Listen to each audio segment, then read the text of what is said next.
Well, welcome to another edition of Expert Alert. I'm your host, Jim Tabor, and this is where we have different pros come in from different lines of businesses along the Gulf Coast and share with us their expertise and in helping you make proper decisions and for an easier lifestyle. Well, Powermark Properties is one of those that have been in here with us for quite a few times. And today we have Randy Richardson, who is realtor with Powermark Properties. Yes, sir. And also Joel Burden, who is an insurance agent with Lemon Moeller Insurance Agency here on the Mississippi Gulf Coast. Welcome to the show. Thank you. Good to have you here. If you would, Randy, start with you. Give us a little bit of background about yourself. I'm Powermark Properties. I'm a broker associate with Powermark Properties. I've been with them for about 4.5 years. Got into real estate kind of happenstance, had work injury in my previous career and ended up getting put out of work and got into real estate and love it. Have never looked back. So absolutely love it. Well, you got a lot of things to sell around here. Not a lot of things on the market right now, but yes. Okay, all right. Joel, insurance agency. Yeah, I'm an insurance agent with Lemon Moeller Insurance. I've been in it for 10 years. As an independent agent. Lemon Moeller is an independent brokerage agency. We've been around the Gulf Coast since 1947. 3 locations. Ocean Springs is our staple building, Pascagoula, and then Gulfport is my office. Okay. So as I said, I've been doing it for 10 years. I went to Mississippi State for risk management and insurance and financial planning. My grandfather actually sold insurance in Michigan for a majority of his life, and so as I was transitioning from college to career, I kind of looked at what he had done and how he had built his business, and thought that it would be a good business for me to enter into as well. So. Yeah, and you're enjoying it very much. I am. I'm a big insurance nerd. That's the easiest way to put it. I can talk about it for hours. Well, as long as you don't have one of those pocket keepers. That's right. That's right. Well, what we're going to talk about this morning, excuse me, is your insurance for your home. And let's start off by talking about what is the difference between a flood policy versus a homeowner's policy. So I'm on. Yeah, certainly. So, homeowner's policy is going to cover you for those main hazards. Fire, windstorm, specifically down here. We think about wind, it's hurricane, tropical storm, tornadoes, but theft is another coverage that's built in there. Burglary, vandalism, pipe bust, water damage. Those are some things that fall underneath your general homeowner's policy as the technical hazard policy. Right. And then you have a flood policy, and flood is a completely separate coverage. Through Katrina, we always had the was it water, was it wind discussion. And flood is defined as rising water from outside of the home. So if you've got tidal water that surges up from a river or a bay, or even the Gulf, or if you have water that pools in your yard in a torrential rainstorm and it pools and then all of a sudden it seeps in through the slab, that's a flood. So those are flood coverages. If a pipe bust in the home and filled up the home, that would actually fall underneath your homeowner's policy. So they are 2 separate policies. Typically, your homeowners can be through, for us, an independent company or other carriers out there. And then flood is usually backed by the NFIP, the National Flood Insurance Program. It's underwritten by what's called a Write Your Own company. So it may have a name like Wright, Selective, State Farm, Nationwide, Allstate. They all sell their own flood as well. But at the end of the day, it's backed by the National Flood Insurance Program and, of course, FEMA. Okay. Now, when people go out to buy a house, I'm sure insurance might be one of the things in the back of their mind, but whether they're buying a home, an existing property, or a piece of property that they intend to build on, there's a lot of things that they need to take into account when it comes insurance-wise to whenever they're going to purchase this, correct? Yes, a lot of it is, they have to think about it because it's part of their mortgage as well. So it does play a part in the ultimate price of what you pay per month if you have a mortgage, because it's part of the escrows. So it adds up in that mortgage note. But then also when you're looking for property, whether it be a house or a property, you need to know what the flood insurance or what the flood plains are, what the flood areas are. Right. So we have 4 different flood zones on the coast. We have X, X500, AE, and VE. AE and VE both require flood insurance, but they are different in price. VE is a velocity zone, which Joel can kind of cover more, but it's typically more expensive. Okay. Just because it's wind-driven rain or wind-driven water.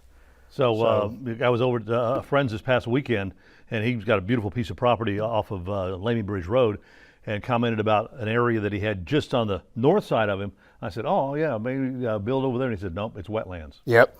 That's That wetlands. plays into it You too. have to bring in a lot of dirt. Well, and Fill that in. in some areas you can't do it. Some areas you can mitigate the wetlands or lineate the wetlands, but some areas you can't. So it depends on if it's a waterway or a floodplain or a floodway. It just depends on how it's laid out, and there's a lot that goes into it.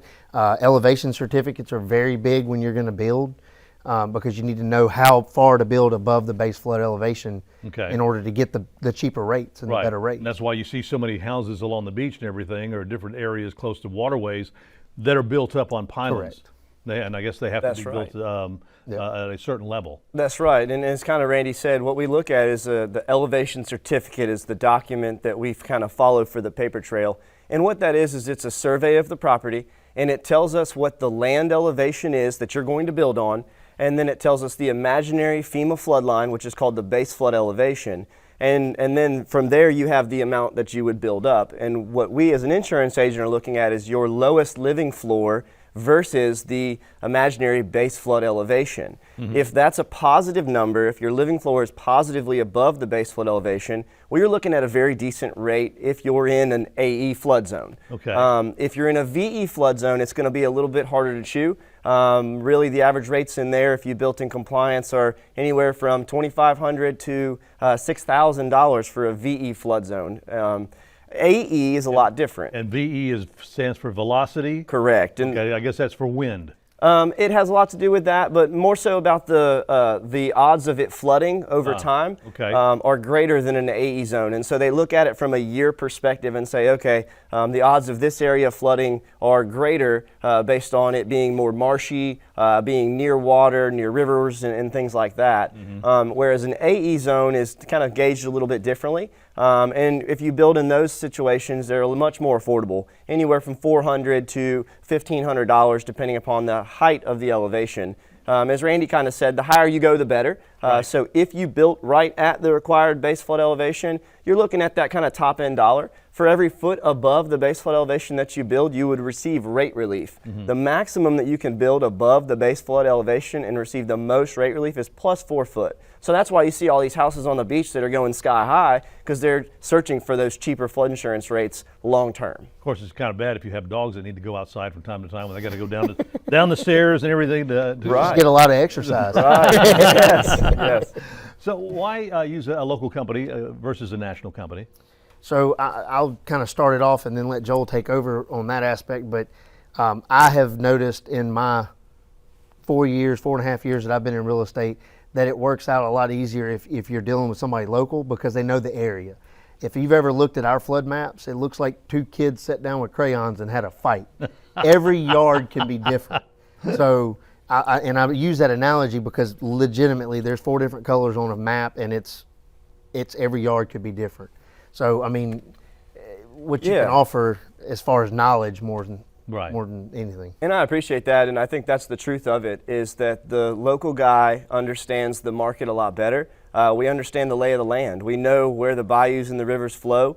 We have a lot more familiarity with it. And the truth of it is that the coast and the 6 coastal counties are treated much differently with regards to insurance than the rest of even the state of Mississippi.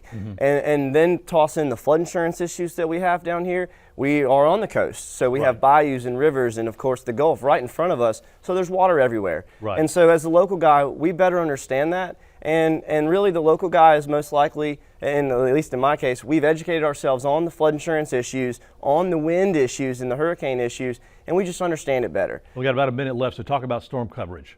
Yeah, certainly. So as we head into storm season, it's very important to start looking at all of your coverages, especially your deductible. What we really look at is your wind and your hail deductible or your named storm deductible. Typically, it's a percentage-based deductible, 1, 2, or 3, or 5% of your dwelling's total value. A lot of times, even this past storm through Zeta, we were taking claims calls where people were saying, hey, I've got $10,000 in damage, I've got $1,000, or I've got a 1% deductible, so I've got a $1,000 out-of-pocket deductible. That is not the case. It is a 1% deductible off of your dwelling's total value. So if you have a $100,000 home with a 1% deductible, well, now you have a $1,000 deductible. But it's not going to be based off of your total amount of damage. Right. And a lot of people get kind of misconstrued on that fact. Okay. Randy Richardson with Powermark Properties, and Joel Verdon with Lemon Moeller Insurance Agency. Thank you for being here with us. Thank you Make for sure having that, us. you get, you don't have the proper storm insurance right now.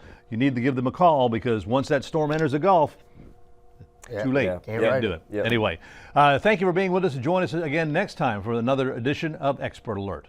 Thank you. If you have a question for any of our experts, go to WLOX.com and click on Expert Alert. For a list of any of our upcoming experts, go to WLOX.com and click on Expert Alert.